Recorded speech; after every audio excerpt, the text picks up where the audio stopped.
j'étais là-bas, je photographiais. J'ai fait aussi, mais ça ne rapportait pas, photographe de plateau, ce qu'on appelle. Hein. C'est quand il y avait un film, on est là, on photographie les trucs, mais c'est un boulot de feignant et qui ne rapporte rien. Un boulot pour dragueur, parce qu'ils draguaient tous les figurantes. Tu sais. Moi, j'ai rien à branler. Hein. Je préférais travailler. J'avais une amie, et puis ça suffisait. Hein.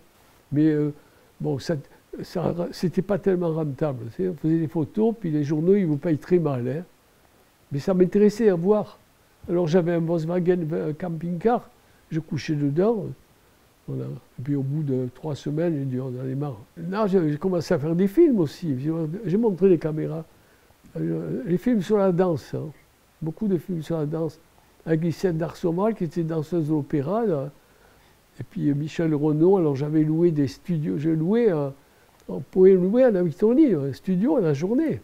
Alors on avait tous les éclairages. Soit on prenait les électriciens, mais ça coûtait cher. Alors j'avais des copains qui venaient. Et j'ai tourné des films là-dedans. Mais moi, j'avais des caméras 16 mm. Et puis, bon, alors il y avait des gros éclairages. On pouvait faire des effets. Puis je photographiais les athlètes. J'avais fait un grand fond noir, parce que je n'avais pas de studio à l'époque. Et après, quand je faisais les nuits, c'était tout en extérieur. Soulage, qui a 100 ans cette année.